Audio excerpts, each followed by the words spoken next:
Okay, mbaniriza. Tamale munyivu nnyo naye nze nja kutandika program. Yonze Kanka Capital.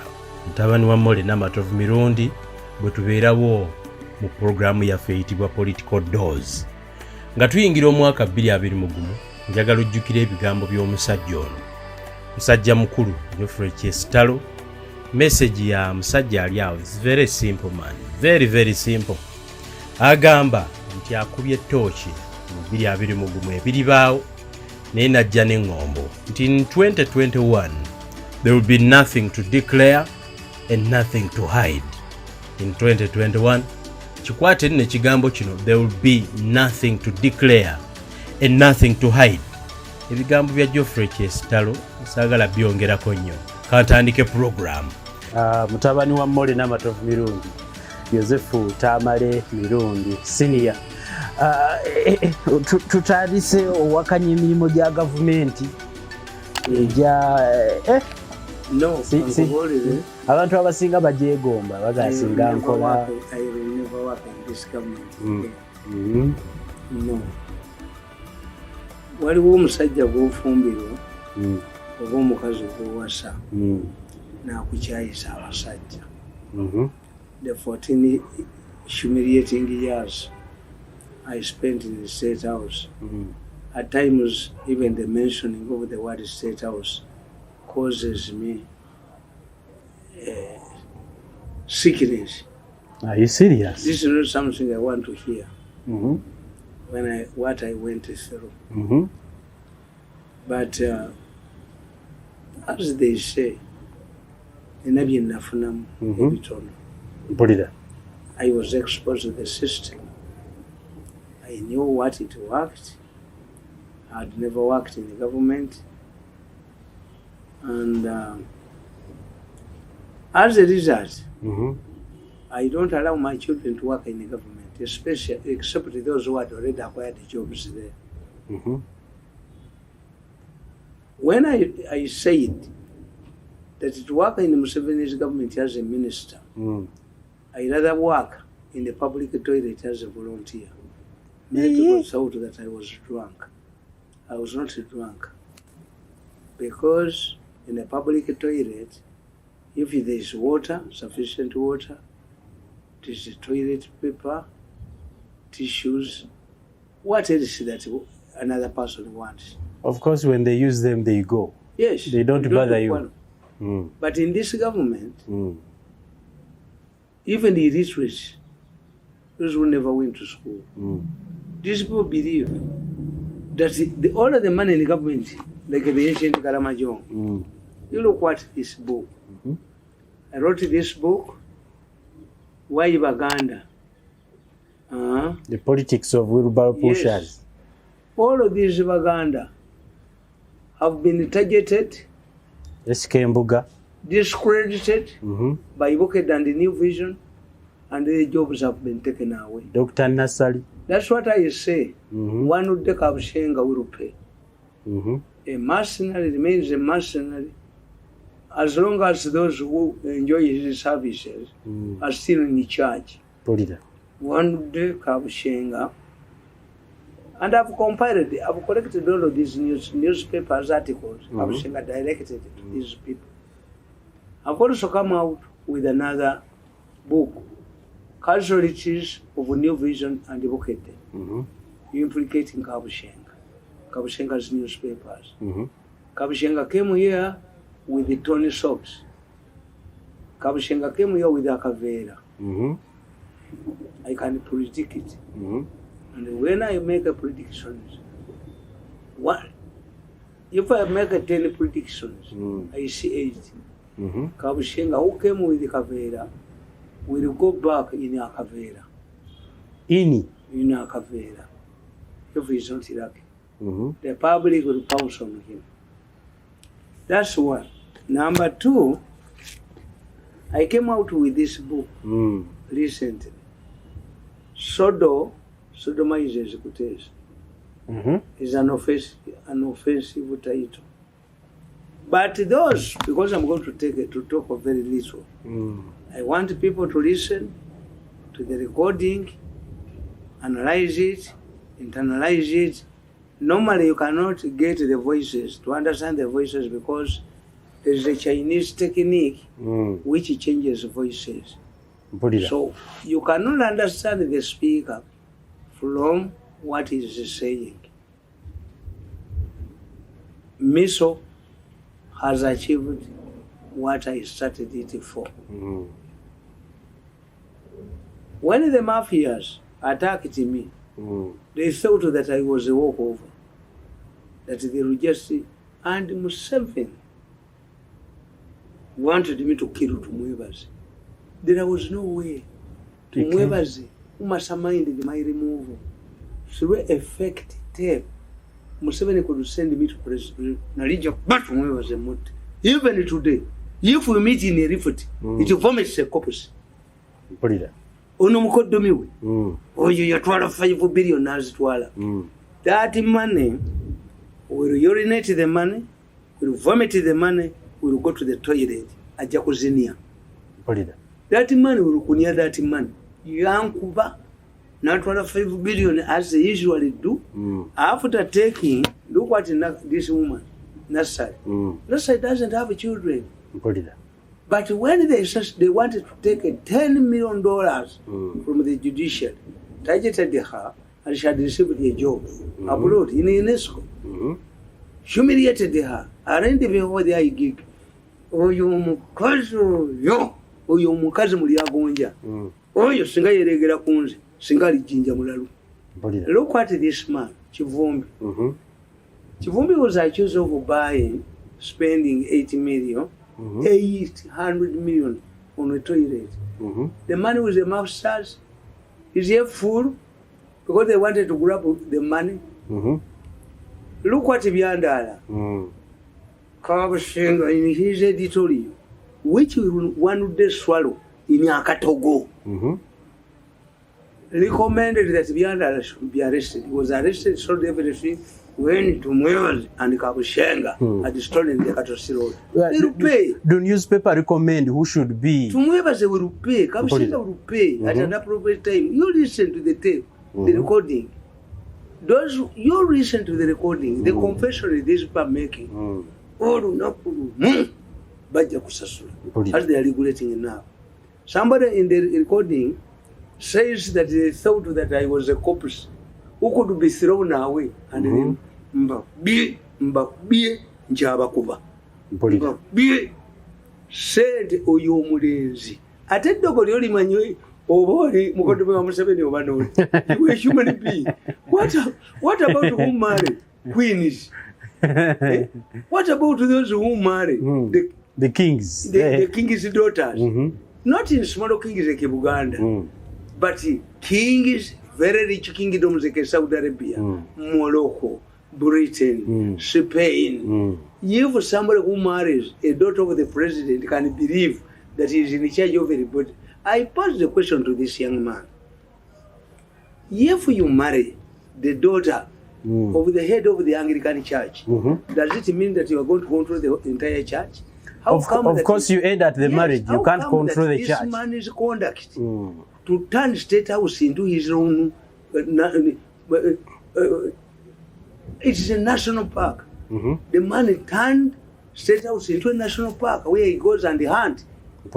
All of us were fools. Where is this man he brought to defend him, to replace him? Alikuwa wapi? Alikuwa wapi yo mjinga? Alikuwa wapi? So today this Simbuga man was arrested, and under the evidence that was adduced before the Swedish court was a translation from Bucket. One day Kabashenga will pay. All of these people are hunting down Kabashenga. Kabashenga one day will have nowhere to hide, will not know where to go. Kabashenga will be trapped here, and Kabashenga's death. Kabashenga companion ye alisemba naye, I can predict it. It worked at tire. Kabashenga omuntu gwalisemba naye, it will be a tractor tire. Kabashenga akubya abantu kwatwonona. He said I was a madman. And they alleged that the president had called my mother to witness the mental testing, that I was mentally sick. A man who has delivered a dedicated service to you. A man who for more than a decade. Can you imagine? What is there? I don't even want to hear the word state house. It causes trouble in my head. But state house is a state thing. No. Except a state house with those people who humiliated you. Ask anybody who has gone there, who has had the misfortune of working there. I don't think that the president knows what those people who work in the state house go through. Are there people who are proud of working in the state house? When the president requires this photo, one day, the last companion of Kabushenga will be a Twakitataya.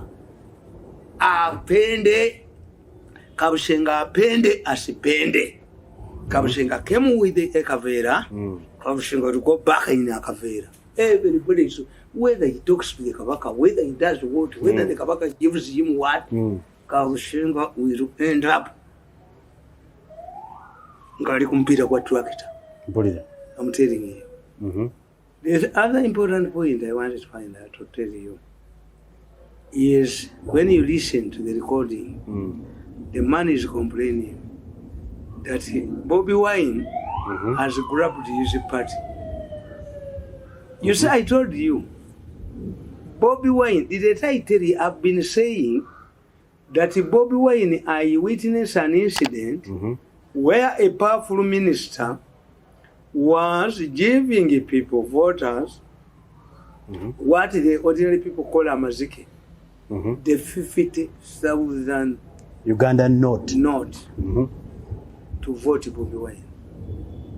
Kutesa, he admits in this recording that he was bankrolling DP Block and the People Power because he fears that because of international community that is moving against some ministers who were engaged in organ extraction, they feel that they will not be wanted anywhere.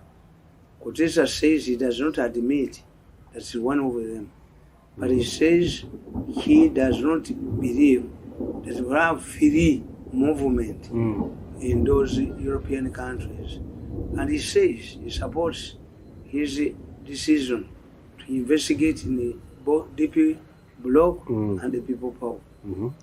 Kutesa reveals in this recording that Mao and Mabike reported him to the president. The people of DP reporting to someone of NRM. Yes, you will see the recording. The man confesses that he decided to retire from politics because he was betrayed by Mao and Mabike. Yes, and he says people that Nobu has been taken away from him by Bobby Wine. I know. Bobby Wine is driven by forces Kutesa and other people didn't know. What does it mean now? Bobby Wine went to Mengo. What does it mean? Bobby Wine, I told you that Bobby Wine can cause trouble in Uganda. Why? Mengo has been lacking any issue that could make a Mengo relevant in our politics. Today, Mengo, because of going to Mengo, and let me tell you, this money maker boy, kana kavuka ke Mengo kanu kagavana kakutese Mengo kanu. Ate mwana, era no nekatikire eyajawo bwakabaka naye yali kafupi nga kano. Mayanja nkanyi naye yali kafupi. Ate nga bava mutima gwe. Kafupi kitegeeza. Akasajja kaagala nnyo sente. But what I hear, the president called one of the close relatives of the Kabaka and he told and gave her a message. He's a woman, and I've been monitoring what this woman has been telling Mengo people. The Kabaka wants to come up again. To Wachitalo, they are forming a Kabaka yeka out of it. Bobby Wine is forming a Kabaka yeka out of it. Kana kamani kano, kana kasajja kana kali menga hapo. Kuka feri. Kakati kalo was and Bobby Wine. Museveni ajaba wa sente bogerere Bobby Wine. Chovola bakamoni is affected to social naye lwaki abaganda tebakubaka kalenzi kano disikaboyi we have never seen a katikkiro of that level. Nawe oli muganda ffe tutyayo emmundu akajja kukumvuyibaka bo bugalubyedibwa bwasi tukulembere ffe tutyayo emmundu.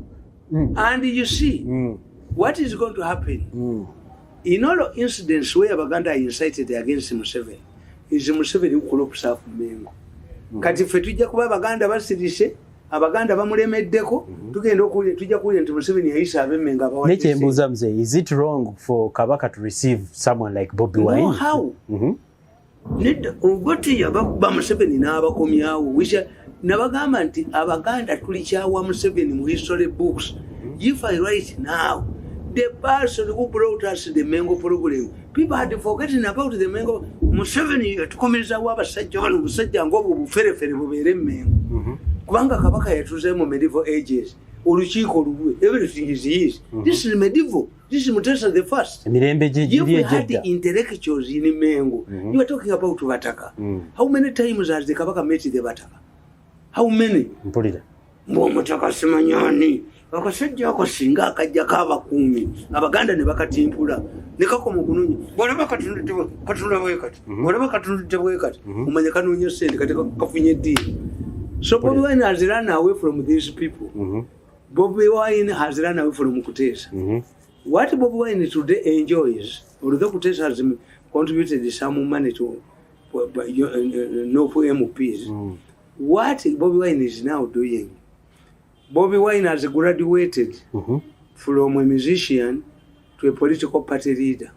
Of course. And what this means is that Bobi Wine does not need to go to parliament. What Bobi Wine needs is to have MPs in the parliament, which is going to have. Bobi Wine does not need to be in parliament. Bobi Wine will be like a Mao. Mao, before these people went to join the NOP, he was getting 800 million annually from the members. Per year. Yes.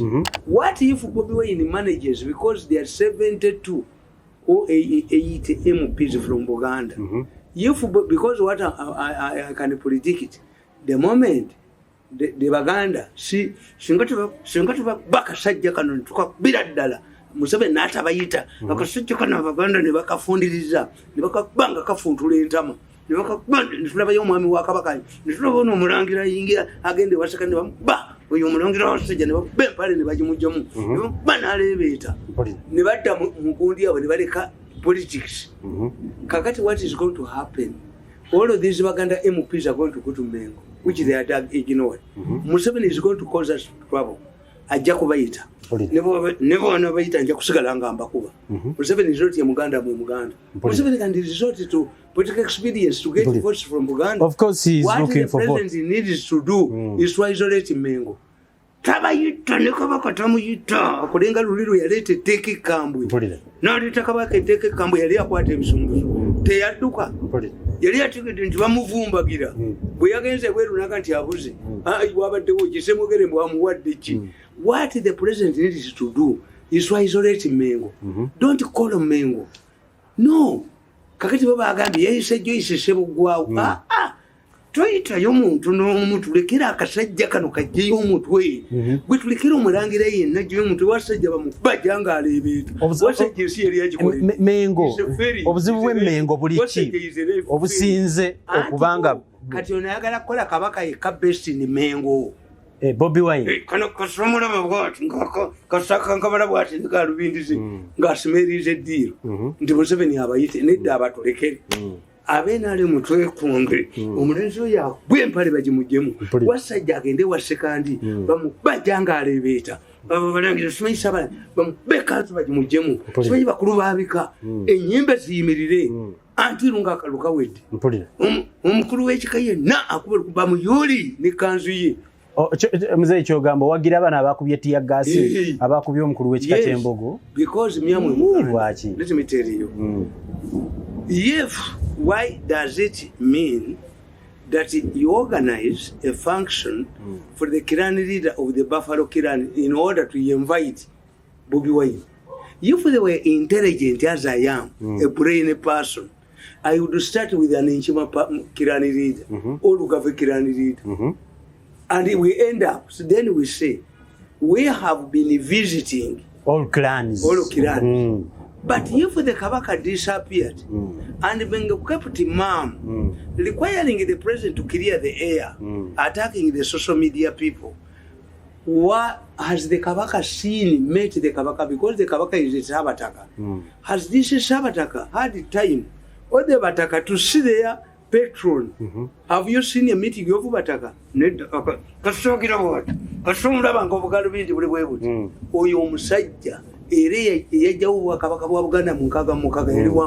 Ate atomanye mzee ekyewunyisa bwavaawo emyaka 27 nakati gyakawera 27 mayanja nkaje yali afaananira nga akasajja ako naye yali wa mutima pulira nidda akasajja abatulekere Museveni tayita akasajja kana akasajja abantu bakafumbagire bakabbe empale bagikajjemu tulabe wasajja nga agende wasekandi bamubbe empale bagimujjemu abaganda atuleke baganda ku muganda olabe wasajja nga adduka nigwe yali agulidde empale wasajja niyo junju ayingire bamulete junju bamulete nga talinnya ani gwagulira empale ani njagala kubuza buze Kyagulanyi okubeera ew'embogo lwaki ow'ekika kye tamuwagira namusupportinga ku cause yonna gyalina. Don't use culture. They started by Semogere. Kabaka amuwadde ekirabo. Semogere not man.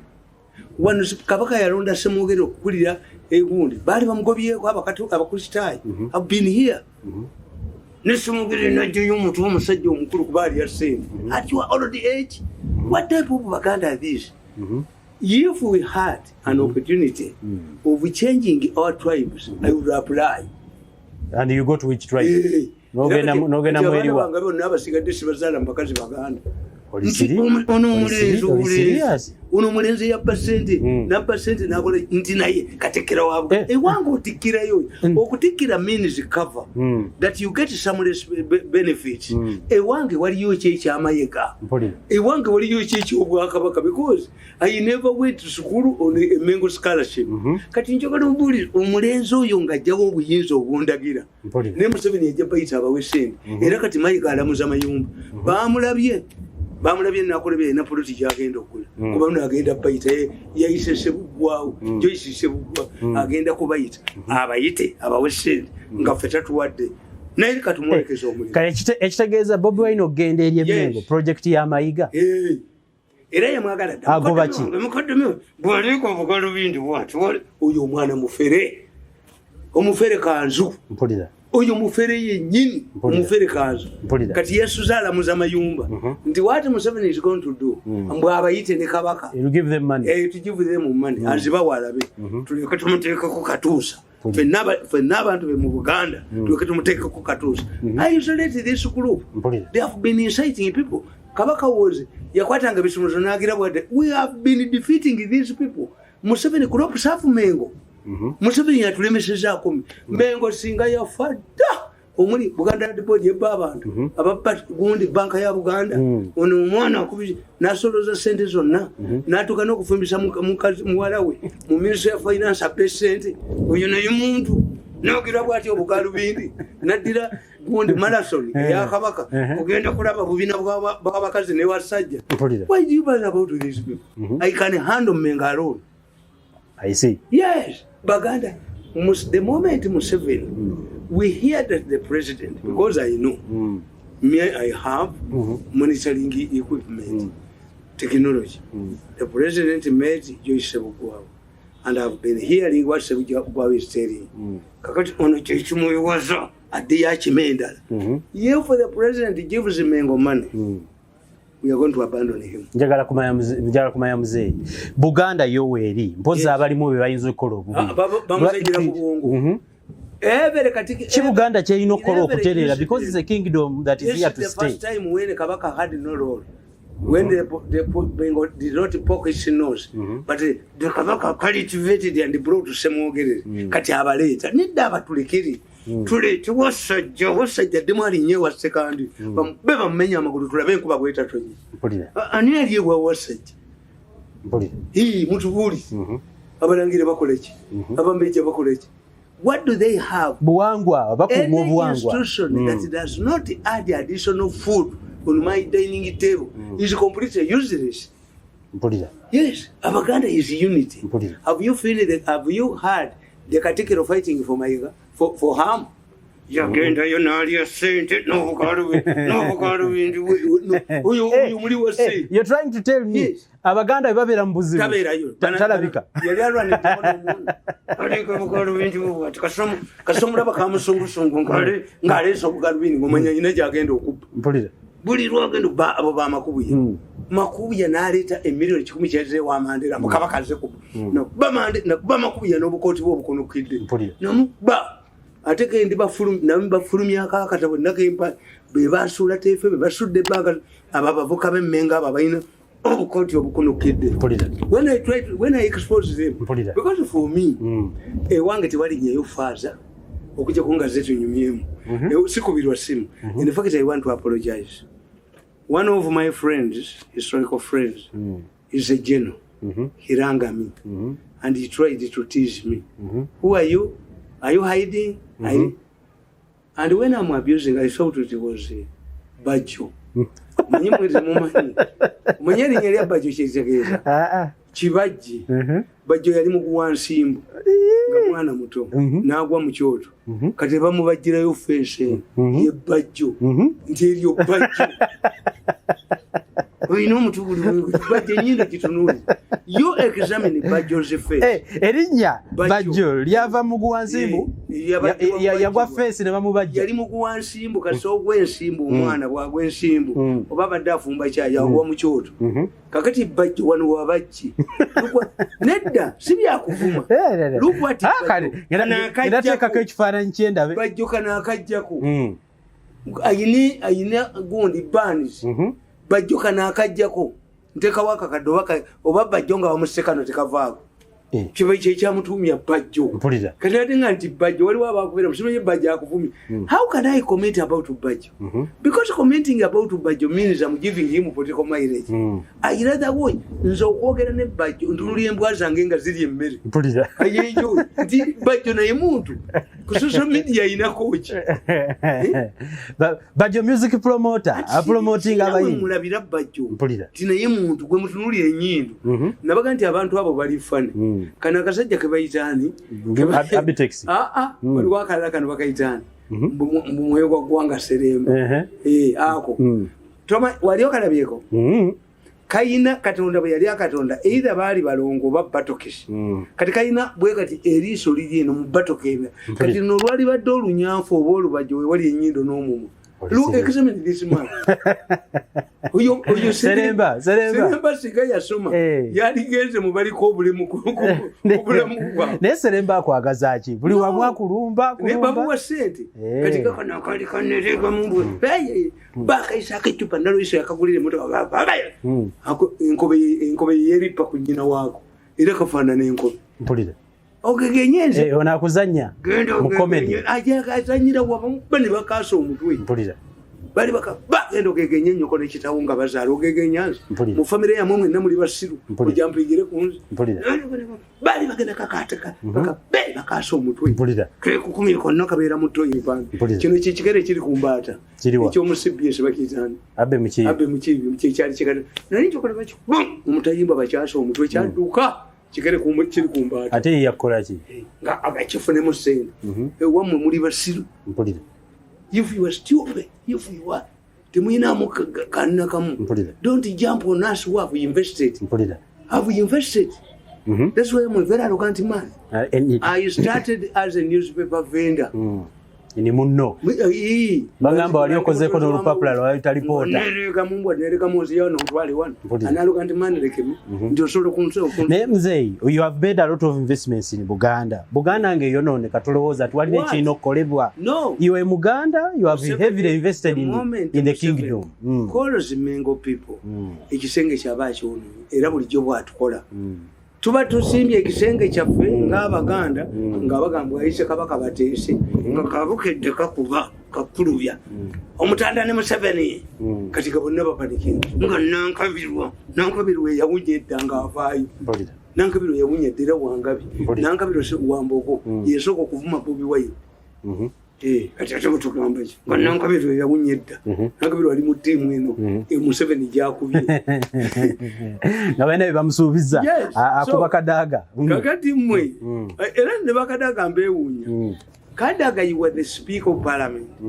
Why don't you demand that investigations on the murder and beheading of this kid should be handled? Give the direct oversight 14 days.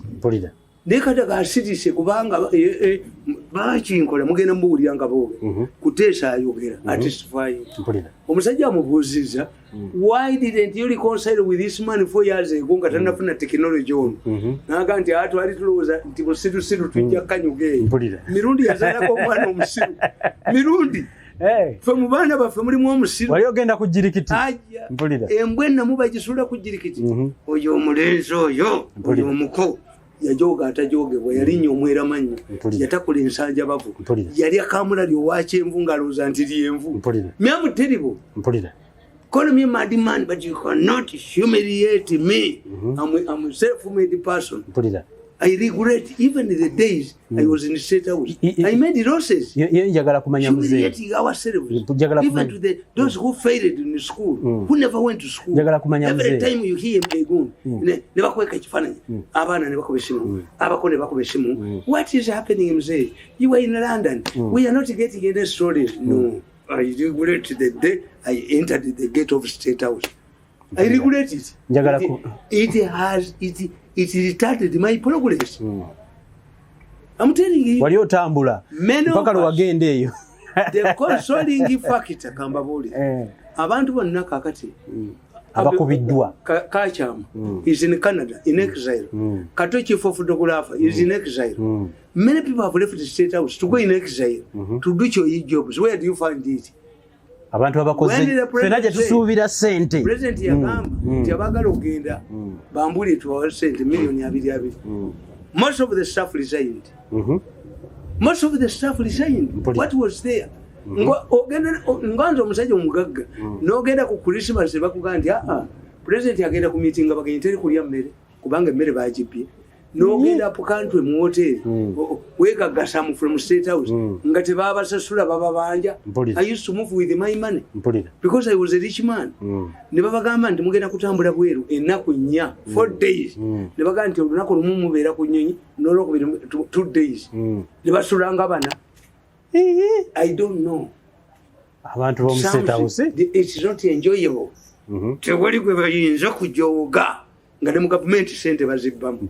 Kakati bano bakugambye nti Museveni yabagambye tayagala kuwulira ku ki fellowship. I've defeated the fellowship, the mafia gang. Kutesa donated 1 billion nti forming a think tank. You hear what they are discussing to get permanent secretary to get you will suffer. Those who remain in government will be humiliated again. Fetwa duka njagala kumanya mzee gwa bajoze alibadamu gwamanya kulwa Museveni. I tell you, if you want to serve Museveni properly, don't join his government. I've done much. Njokano kubesimu nti ndimba nti you are not advisor muvume byatawuliyanga emba demba gamba go wavumye bambi go wavumye gatomtemede mine who is a general he teased me nena muvumye bingi nnyo. I was thinking atemvuma opportunities zisufuma normal things kaswere nyoko kaswere toyo jitere kaswere toyo toyita kungamba nti ate mvuma biri ebyedda tulina mu ebivume bibye byakajja kumaawo. I apologize sincerely but I tell my friends if you are ringing me introduce yourself. I'm so and so byakajja kumaapo. I want to talk to Tamale Mirundi. I miss Mirundi. Naye abantu bagenda ontegedde I say you switch off nkutegedde olishi. Do I have a video on my sim? So I abuse this who has been very close to me. Yachiguddeko ate bambi kiranga again to explain nabadde nga nti bajjo kubanga bajja ne bankubira simu bajja akuvumye bajjo mubajji bajjo is an abnormal person. yagwa ensimbu n'agwa mu kyoto ne bamubajjira kafeesi ke kyobula bamuyita bajjo nteryo bajjiro kitundutundu kibajje bajje yavumiza jeno naye kale muzeeyi njagala kubuuza kino ekintu gwamanya ebintu bya tekinologi bino bye bagamba ebya drone yagenda ewa gundi yali drone gwe bw'otunulira footage oyo njagala kumanya enanga byayogera enanga tayogerangako kyamagezi lwaki enanga is intelligent man but I know how the government works how the government works nti tebayinaawo coordinating team kuba tebagaba bajoozi gavumenti ya Museveni totegeera ani awa biragiro kakati mulina okubeerako ne coordinating team a national public relations coordinating team when an incident occurs call an emergency meeting of that team. Some people wait for a budget. Yes, kakati mu brainstorming and you find out you release kakati ngoyo kasinje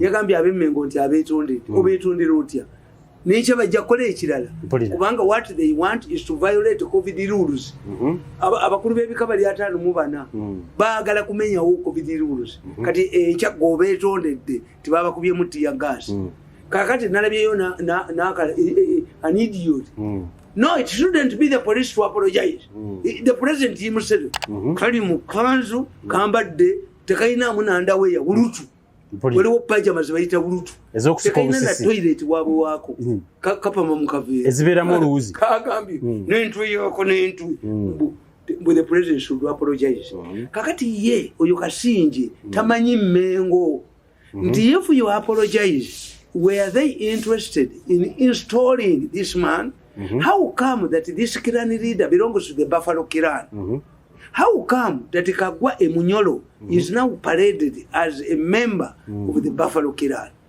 kakati kitegeeza nti era oyo kasinje bye yakoze batuddenga babiri nti Uganda apologize no brainstorm as a team, get intelligent people. I hear they brought people from Canada, younger people from Canada.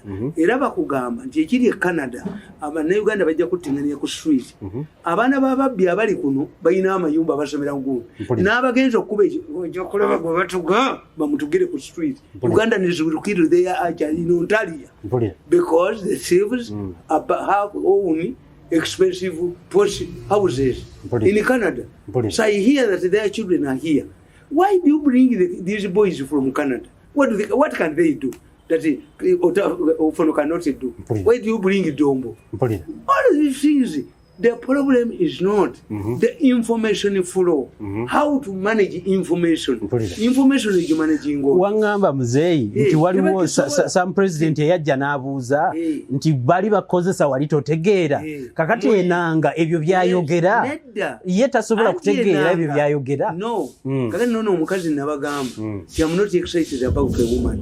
Okujjako nga bali bajjawo nalweyiso ayogerera amaje. Maybe they wanted the younger face for the army. Otherwise the problem in the army ebaja mirundi ebiri seniority. Nti a general speaks for the army. Why? Information is like a football. Even if you are a good scorer, ngomupira tebakukuleetedde because you cannot witness all incidents. Of course. Mwino okuba n'abakuweereza omupiira. Era bwe bakuweereza omupiira ozaayo muzze oba ogusiba n'oguduliringa n'oguwa omuntu. This is the problem with the Uganda Cranes. Nawandika akatabo kange ku soccer ne mbaga look what Uganda Cranes. Is it for money? Nti Uganda Cranes agufunye agugwaba mangu without even that's why you get good passes zitaliyo. A soccer player controls the ball, release it and give it and makes the right pass. Kakati mwekiri mu Uganda barabakuba blind passes zoka nebono omuleta n'omuteekawo nga tewali bamuleetedde mupiira kwogera by'amagezi and to analyze kubanga bali bamala obbikuwa ojja mu baamawulire mu press conference. A press conference tests your head kubanga abaamawulire nekyo okujjako abaawana abaamawulire abazungu mu batunuulire bakubuuza ekigambo kimu Mr. Bush, are you going to attack Saddam Hussein? Nasirika awulirize. Another one comes back. Your Excellency, your answer is insufficient. We want to get one clear answer. Are you going to attack Saddam Hussein? Another one, Babu Zechibuze. Neka kati mu press conference ya Uganda. Wabukedde ajana musiruwe. Wari di paper na jane ba mafia abamuguze. Wakundi wani ajana mutu wako babukedde kana basajja kaniuvi. No monitor na jane ne cartoonist we. Usomera mbwere. Mpulira. Kakati kekitegere monitor ya Uganda na gamba. The government is broke. Government njavu. You don't see a spokesperson from the Ministry of Finance. Is the government broke? Broke in a headline? Put it there. You got government broke and negotiating a trillion budget. Talk about it in a magazine. Baba de Mazokuya Okuba story. Nti. Ababaka ba parliament bayina musala gwabwe ga September. Ekitegeeza the person who did this yabadaga mbabaka parliament bayise buyisa sentence twaliwe. Where do you find the information managers? That's why me I work alone. President tasubula kunteeka mu group. Group ya campaign nange ntule ne badombo. Me kiti kiriyo. I don't sit with amateurs. Dombo. Sisobola. Dombo. Otula ne bofono. Yeah, nedda sobola. I work alone. I see. Era ekintu kyange specifically on Museveni. Why? I can predict what Museveni says. I can defend what he says. Museveni talimba. No. Ne waliwo byayogera ebimunga tebiri sibirungi ajana attackinga navuma. Let me tell you. Oyo saba Jozi Kongolo ajoge nsalo woza yawasa government nga Ministry of Education yali metron yaleta namukwata ngali mu motoka yembu insulated no kutesa yabadde ayogera n'agamba tubeba amukisha omusajja ono alimetukwata mirundi zispaini zigamba yina nebakuba music nebakolaje nemwe temukkirizangako ti technology gwe nina w'amaanyi nnyo kakati oyo omwami yagamba nti alina million za kits 2 naga nti balina okutestinga buli mwana wa APE n'aleeta naye the president bypassed the SPOs as a ministry. Our children went back. Of course. Malabi yomwana gwe bakomyawo. Kakati let us wait. After 14 days. Bwe kabanga kali mu incubation period. Kagenda kulabika. Kati awo Diana mu mawanga agamaanyi. Diana n'akyei ministry. Bali etutebo kamukomera. They are thieves. Why? Nti singa Museveni teyagamba nti where is COVID-19 alarming figure akasajja ka new vision yako kazi kulanga nakabukende nabaga nti lo bagambye mbu 56 arcades ziremedwa okufulupiringa SOP nebaga how ngazawe where is the alarming COVID number in Kampala? Uli mulwadde yenna zero bamuteekanga ko COVID-19 Diana wanudde wirupe. We are not fools. Diana wanudde wirupe. Omwana baby bwabanga tanamera birevu nomuga nti olimera birevu tategeera wanudde Diana ne mulamu bwe yasasula 5 billion nga mu hoteli yete musuze muntu wanudde tujja balaba ko kabangali. You hear what Kutesa is saying. You hear what Kutesa is saying. Nti I know that escalating the conflict with the president is risky. Kutesa akugambi to Museveni is dangerous. Abairanga soft ngolu jegere. Naga that's the problem. Na yakunyweza. Era Museveni kyonnechi bamwogera kwa that's the problem of genius. A genius. Chobola bayabaga nti tebo habulwa. Museveni is naturally gifted. Museveni mugezi. Akuba abemakerere nga bazze n'obusiru bwabubuka. Okubere makerere professor. Tuli antawabulwa. Kiwabulwa kitegeeza kutegeeza. Yakuga nti amagezi tegaweebwa muntu. Gasikibwa busikirwa. Abagezi. nabaga nti mulaba omukazi w'empigi bamuyita temulanda temukitegeera lugero lw'Abaganda nti omulungi takubwa landa akabina landa yegira olubaawo bweroti kakati bw'ogamba nti ekikazi kyakabina kalungi ate okikuba landa kiteera n'okugulu kakati omuganda yavuga nti omulungi takubwa landa kakati ono omukazi omulamuzi ndowooza Musoga bamuyita tebatemwa tebatemwa kakati abalungi tebatemwa mu kibira nono Museveni kyava akugamba obwenje tebuhabulwa amagezi tegakuwebwa wisdom is not derived from others. You are naturally gifted. We have stupid people with the PhDs. Are you serious? Aba yajifuna atya nga ali stupid. Inaisha yali chusi in his cars. How long did he last in power? I mean, who is naturally gifted? Rural Uganda. Aina bana bameka. In fact, when you analyze, the most successful president of Uganda is Amin. Why? Abana bamini baze mu parliament. I thought it was Museveni. Yes. Ata yayi nayo. I thought it was Museveni. Ati chenkubulira.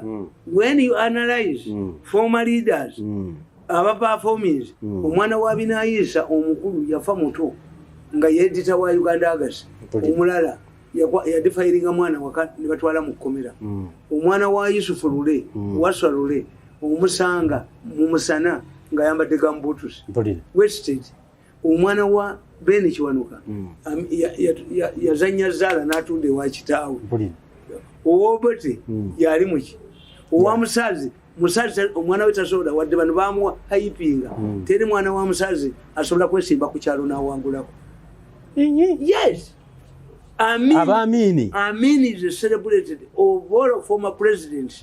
Amin yasinga okola achievement. Of course, even abroad bamujjukira nakati nti balunze mutani wa Amini number 2 ewaabwe ekiri mu West Nile ekiri e Congo bano ababbinga bagamba katabazi buno buvuka bwa money bwa red people buli tribalist obudoboza okubbira mu katabazi katabazi binamba. Let's even clear this. Batugamba Museveni yazimbye oluguudo e Congo. Did I hear Museveni built up a road in Congo? What is wrong? Ngeza wano ziganye national interest. Yes. Zawano zikanye kubanga mukosa ku. Sisi, I should learn from you. The Congolese kankubulira. Oyinza okungulira suuti nga mukazi gwo nakugamba wenoga nti mukyala gwogula amasaati njagala kuwa mirundi donation noleeta essati nga nti eno sijambala eno sati sijambala si quality gyenyambala kakati mmwe makampuni yige mukozeseza the Congolese will demand quality. You can finance a road in Congo and the Congolese get a better deal than you. Your problem you have Quaka companies. No gamba company. Mafia companies. Quaka is even small. Mafia companies. Okutuka wano ewankulu kudawali kutuka Entebbe. Butwakita buli busatu. Abantu bawone nebata babu sajja buno nebata babu sajja buno nebata babu walobo kubudusa misinde okunyiga ettaka. Aziteka yeya. You can even do it at night. Oliwane na lukolongo. We basalamu nga kule. Buli eriye wambuga. Abantu ba Uganda nebata kwata mboku. Kwata. Kati linda kajina. Fly over. Ekibuga mujja kisembukamu. Bagenda kuleeta buli mu biye nakajina amulete. Yes. If these people don't steal money, what will another government do? Is review what they have done. Ola beba akajina mu bukadde bwe babaleta, bakajina babaleta ku bugali bwo abalema nga basindika. If a government works well, when they are not thieves, because the more democratized, democracy becomes ideal. Nti tujja kutuka kisera, can you now tell Ugandans nti Bobi Wine aganti abana bajja kusomera bwerere? What Bobi Wine can do nga badde serious nti abana mazoka kwala calculations sentence bibwa abana basobola okulya ekyemisana kusoma. Of course ezibadde zibibwa mu nkadde kati nzitadde ku kyemisana. Yes, abana bajja kulya ekyemisana kusoma. Naye education takyakyogerako. Ekyo kyagwadde tekikola news. News is something that is new. Buli oyogera he revealed, he disclosed. It means he's saying it for the first time. Of course.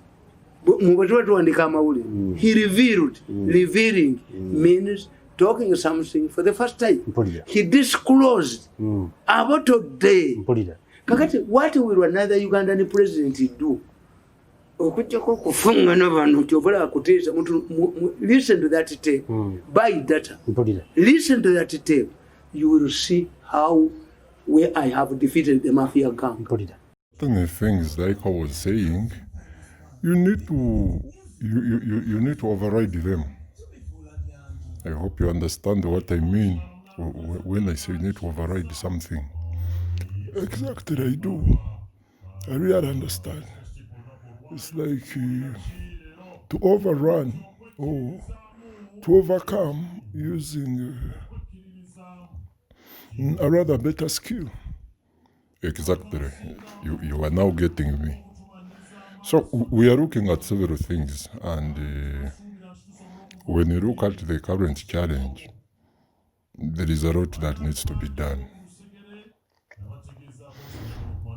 Just try to measure up the political temperature. It is really very much, and I hope we certainly have to make formations come up. We need something of our own. That is what I'm talking about. You see, this regime is aging, and for that fact, change is inevitable. It either has to come by molding, or it comes as a result of external forces. And these forces mainly come from the opposition. But as you know, in politics, the opposition cannot come from the far left to override the far right. It is impossible. So normally, the change in the government should come from inside us. Currently, when you look at Bobi Wine, has no understanding of being a president, of running a government. People get the films of that imagination, but when it comes to facing off with the reality, it is quite a very different thing that needs a lot of efforts, if I should have to tell you that. So, why am I bringing all of this? When you look at the situation in which we are today, there is a lot of shoulder rubbing. There's a lot of cohesiveness that needs to be put right. The divide in politics should not mean so much, rather, it should unite us, or we also agree to disagree. That you may take that path of the idea, I take the left path of the idea. Somebody else takes the right, others the center, but you still take on the same journey. That is what I'm talking about. It's all about where you walk from. So when you look at what happened in Maogora, like in many other constituencies, there's been a lot of cohesion, there's a lot of conflict of interest, and indeed there is a lot of hiccups that have been happening internally as a party, externally as the individual selfishness, and the will to power, using all forms of shrewd methods. So this should not be a bother to us, but rather I hope it is an arrangement we have to agree to run with, and all that is needed is to see our skills to effect maneuverability. That is what I'm looking at as a person. I think, Honorable, that is very fine. I only need to see how to check out on certain things. Just a moment. So literally we are going to handle these things severely. The first and foremost is it won't make much sense to advance this conflict. We can overcome the situation. I believe we can rebuild everything from scratch. I don't agree with the fact that we create factors or scenarios or situations or circumstances that can escalate this conflict. Because when I look at the position of His Excellency, He doesn't seem to be interested in any form of politics. No, really, that might be your own view. And it doesn't have to be right or wrong, but it is subject to objectivity and analysis. That is what I could look at in such a scenario. Exactly. Honorable, it is very right. It is really very, very right. And when you try to look at all circumstances surrounding the situation, we are at a disadvantage, Honorable. We are at a disadvantage. We are the weak side of this conflict, if I may say. Why do you say so? I need a further explanation on that, because weakness is also subjective. How weak are we if you are to make an assessment? Now, I wouldn't like to make a detailed assessment, but I can take an outlook of it. Just the outlook. Go ahead. Now,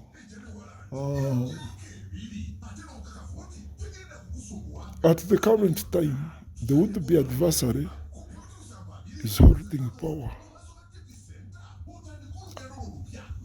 and has all institutions under his grip, from the tax collecting body to all authorities and regulators, to the local government, to security and intelligence forces.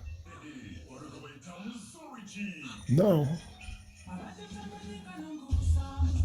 we are doing a business, and there are very many avenues to any business person of being attacked. Every side is a weak point, from business running to licenses, to taxes, to fares, fees and revenues, and all that, to employee rights. So there are really several things. So I wouldn't like us to go into such a conflict because of just as an area MP seat, a constituency MP seat.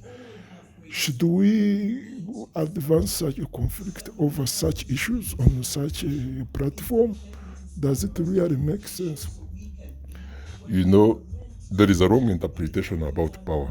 I could give an example. Somebody out there could be asking, why would Bill Gates be working? He has all the money he needs.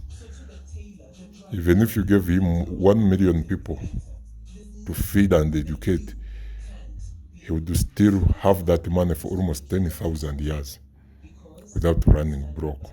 Why would he be working? Now, every opportunity seems to be very small. Politics, unlike to the majority of especially young people, we are not going into politics to look for money. We go into politics to look for power and to get vantage positions. Secondly, we go into politics for popularity and fame and to have an ideological protection which is just an idea. You need to get people's protection, because having a little bit of political power can galvanize you from so many cases, from so many crimes. Now, and it is a vantage point where somebody can base on to project higher. So, at the age of Shatis, when she comes around to stand at that age, it means in 20 years, she'll be focusing something very big, and that 20 years would not be too much for her. 20 years on my side would put me 90 years. Just 20 years from now, I would be 90s.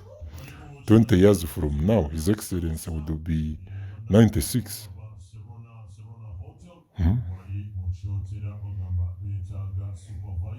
Literally, he's at the verge of the end of his lifespan, just like myself. Now,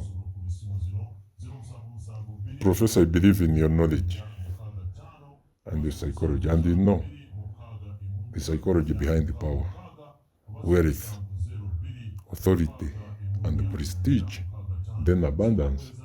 They all move together to become a full elite. I hope you understand it best. Honorable, that is very clear. It is clearly understandable. Now all we are looking at this time, my lord, is we wouldn't look good to go into a bare knuckle conflict with somebody who's wielding all the power that be, who can mobilize any kind of force from anywhere, using his abundance, his power, his authority, his will, and the Constitution itself.